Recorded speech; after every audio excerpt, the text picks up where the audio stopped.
What if I told you that the secret to attracting women isn't about looks, money, or trying to be someone you're not?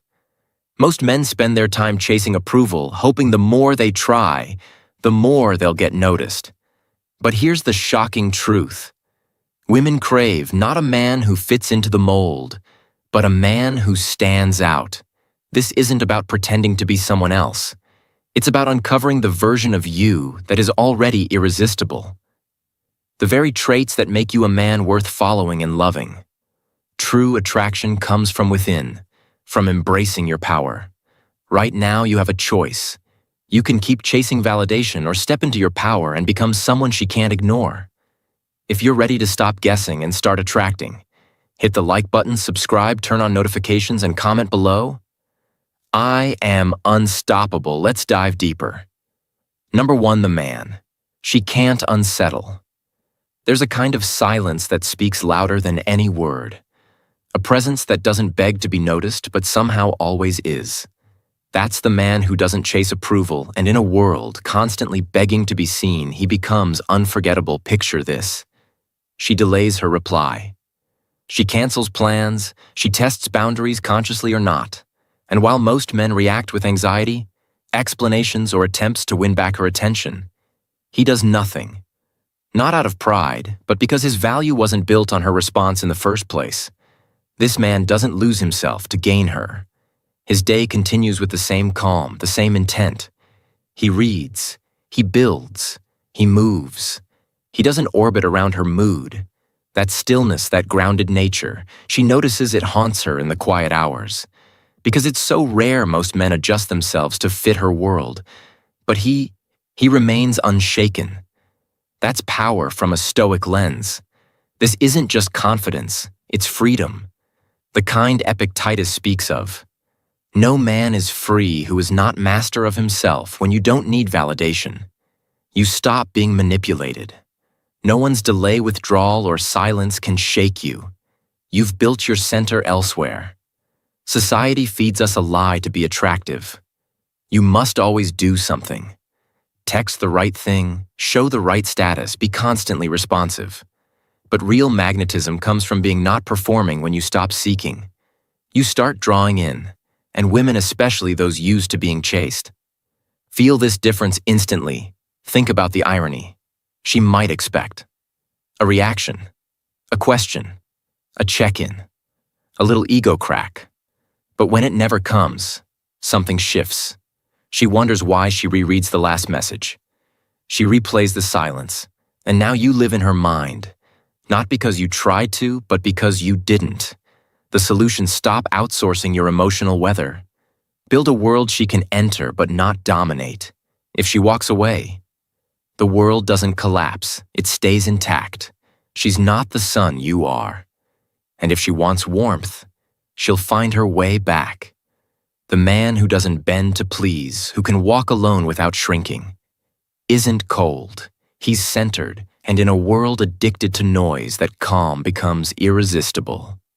Number 2, the quiet mirror that draws her in. It's not the loudest voice in the room that wins her trust. It's the one that listens in a world saturated with self-promotion, boasting, and carefully curated personas.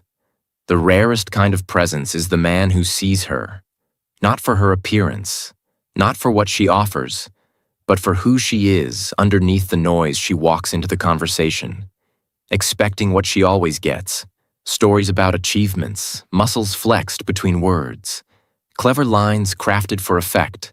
But this time, she's met with stillness. He doesn't interrupt. He doesn't redirect the topic to himself.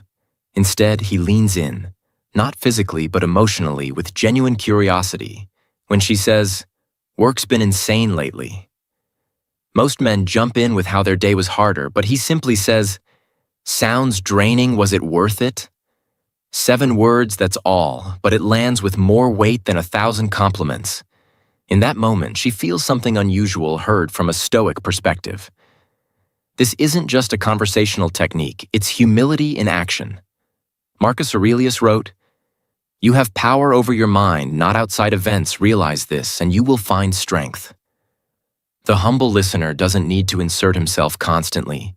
He's not fragile in silence. He doesn't grasp for attention because he already possesses inner security. Many people think attraction is built on performance. Be funny, interesting, dominant. But in truth, the deepest connections are forged in the quiet space where someone feels safe to be themselves. The man who can hold that space, who resists the urge to perform, becomes unforgettable. She might not even realize it. At first, there's no fireworks, no grand gesture, just a lingering feeling. I could tell him things I've never told anyone. And that's not because he's manipulative. He's present. His ego doesn't need to compete.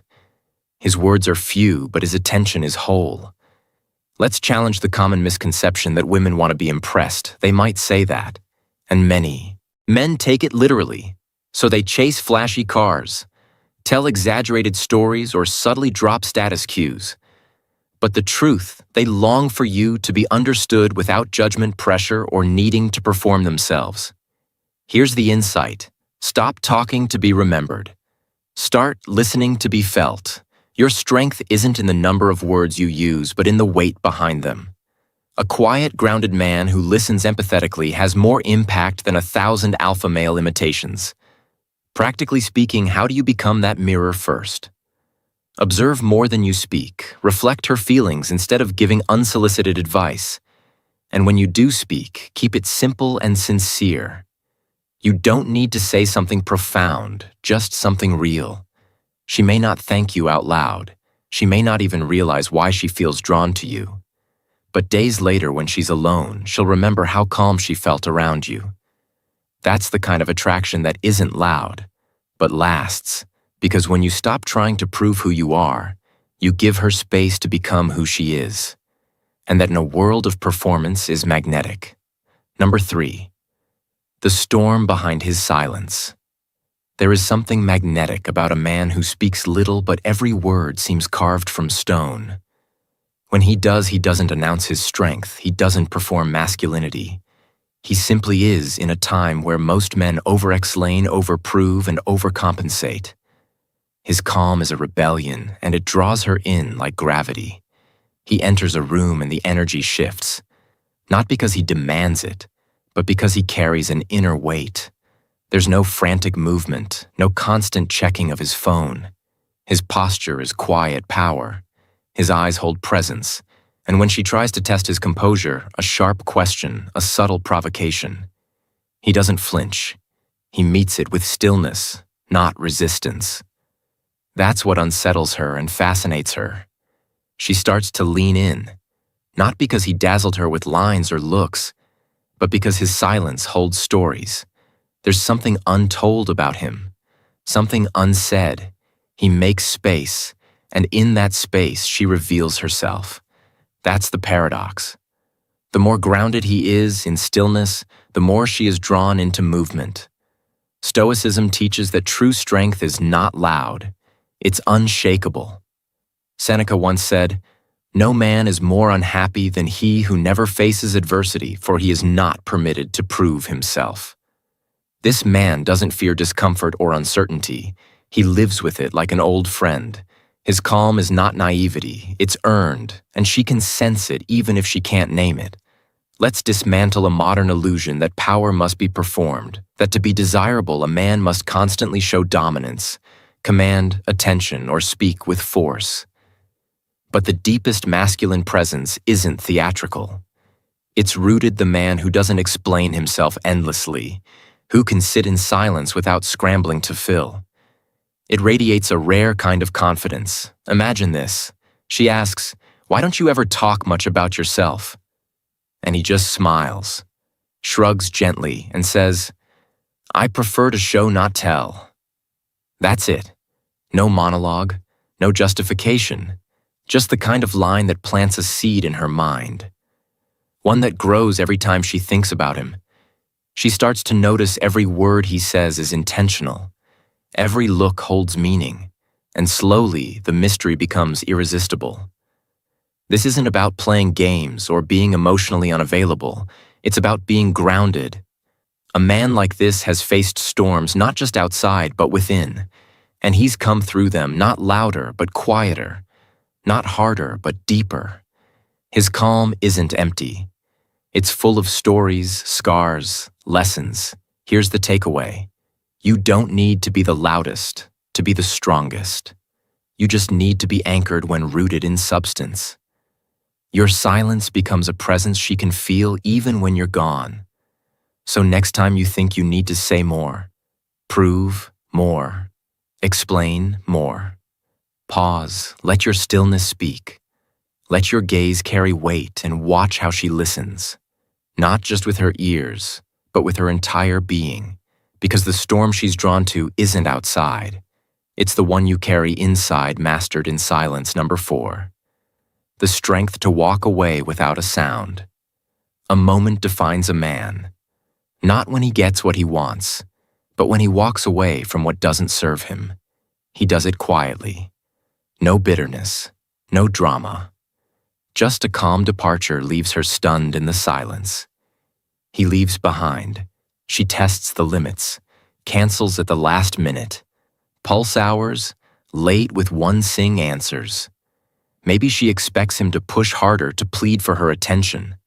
Most men would, they'd send another message, ask if something's wrong, try to fix things, but not him.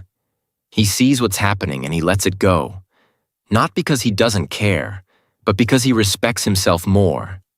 That's the kind of man who confuses her because she's used to being the one who chooses when it ends. But now he ends it not with anger, but with dignity.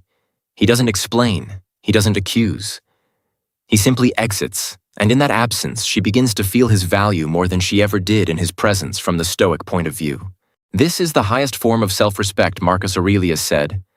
The best revenge is to be unlike him who performed the injury. Walking away isn't weakness, it's strength without spectacle. It says, I see clearly, I remain calm, and I choose myself. We've been told that real love means persistence, that you must fight for her. But what if fighting means sacrificing your peace? What if chasing becomes a form of self-abandonment? The Stoic man knows when to persist and when to release. He's not controlled by desire or rejection. He stays aligned with his values always. Here's the lie. Women want a man who will never give up on them. But the truth is, they want a man who knows when to give up on them. When they stop showing up, respecting, and engaging, that's when walking away becomes not just attractive, but unforgettable. Picture this. She cancels plans 2 nights in a row. No apology, just indifference. He doesn't protest. He sends a short, respectful message. Take care. I won't wait around. That's it. He doesn't come back later. He doesn't lurk. He lives in days. Weeks later, she thinks about him, about how she expected anger, neediness, or attempts to win her back. But she got silence instead, powerful, deafening silence. That silence holds a message: you don't define my worth. And in that message, she realizes something vital. He's not like the others. He's a man who doesn't just know how to stay. He knows how to leave. If you want to be respected, you must show that you respect yourself first, not by what you demand, but by what you walk away from. You teach people how to treat you by what you tolerate. And when you refuse to tolerate disrespect, you set a boundary without words. So the next time she pushes your line, don't explain it.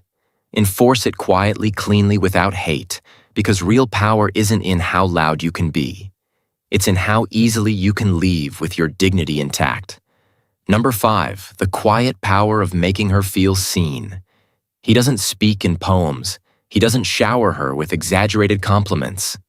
He doesn't try to impress with wealth or wit, and yet she feels more special around him than she ever has with men who tried so hard. Why? Because with him, she feels not dazzled, not seduced, just deeply seen. When he looks at her, it's not a glance. It's presence. There's no agenda, no rush to the next move, just still attention. He notices the way she pauses before speaking. There was slight hesitation before a smile, the flicker of fatigue in her eyes, and instead of pointing it out, he lets her be. That's what creates safety. That's what makes her lean in. This kind of man doesn't perform for her approval. He doesn't follow pickup scripts or flatter her ego. He simply shows up fully, quietly.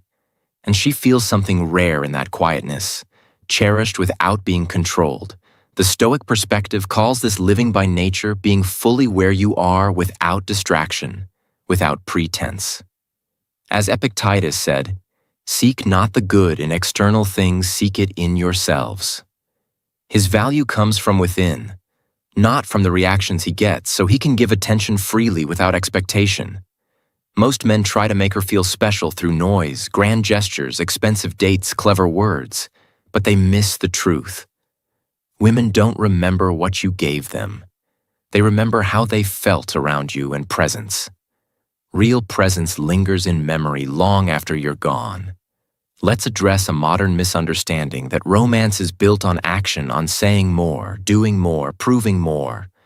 But true romantic gravity comes from essence, who you are when you strip away effort. The man who can sit in silence and still make her feel like the only woman in the room. That's the one she can't stop thinking about. Here's an example. While others might say, "You're so beautiful," he simply observes, waits, and when the moment is right, says, "There's something about the way you hold back when you laugh. It's like you're trying to stay in control, even in joy." That kind of comment doesn't flatter, it penetrates. It says, "I see you." He doesn't need her to perform. He doesn't need to chase her attention. He creates a space where she doesn't have to be impressive. She can relax, unfold, and in that unfolding intimacy grows not forced but fluid. What's the result? She returns. Not because he asked, but because she felt something rare.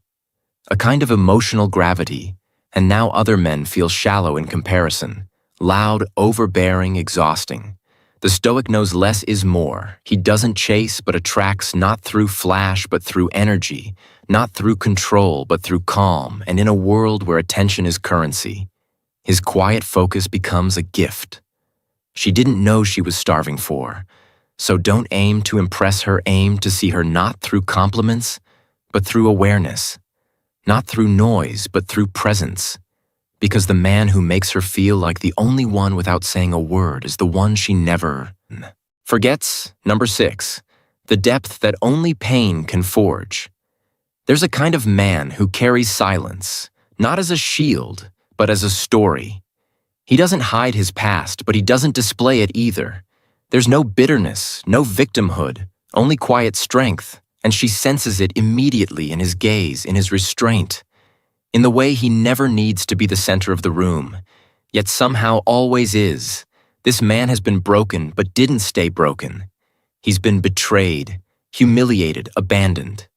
But instead of hardening into resentment or collapsing into neediness, he grew deeper. He didn't just move on, he transformed. And in that transformation, he became someone others can feel before he even speaks. She may not know what he's endured. He doesn't tell sob stories. He doesn't need pity. But there's a weight to him, a rootedness that only comes from surviving something real. That depth becomes a magnetic force, because while others posture, he simply is. From a Stoic lens, this man embodies what Epictetus meant when he said, "Difficulties show men. What they are, pain, loss, disappointment." These were not obstacles, but teachers. They stripped away the superficial and left behind something raw, honest, and resilient. And that makes him compelling, not the absence of scars, but the way he wears them with quiet dignity. Contrast this with what most people do after heartbreak. They numb, distract, rush into the next thing. Build walls, but he didn't do that. He let the fire burn, and in the ashes he found clarity. That's why he's no longer reactive, no longer desperate to prove himself or avoid discomfort. He's been there, he's faced himself, and now nothing outside can unseat him. This is the truth. Few dare say aloud, women aren't drawn to perfection. They're drawn to depth, and depth is forged in darkness. She may not ask what happened to him, but she'll wonder because it's rare to meet a man who's been wounded but still chooses love, not with naivety but with wisdom. Imagine this, she asks about his past. He pauses not to hide but to choose his words. "I trusted the wrong people." He says it hurt, but it taught me more than comfort ever could. That kind of response doesn't dramatize, it reveals, and it leaves her thinking, not about what he suffered, but about the strength it took to survive and remain open. So many men avoid their pain, fearing it makes them weak, but Stoicism teaches the opposite. Suffering is the forge of character. The man who has faced loss and kept his integrity, who has felt grief and still chooses to care. That man is rare, and women feel that rarity like heat from a distant flame. The insight: don't run from your wounds. Refine them, let them shape you, not define you. Speak less about what you've been through and let how you move through life. Speak for you, because the man who turns pain into depth doesn't need to chase anyone. They find him, and when they do, they don't want to leave. You began this journey thinking attraction was about playing the right cards, but now you realize it's about becoming the kind outro of man who attracts, not chases. She didn't want someone to impress her. She wanted someone who was already impressive without even trying. If you're ready to become that man, like this video, subscribe and comment below. I am unshakable. Stay strong. Keep evolving. Your future isn't waiting. It's yours to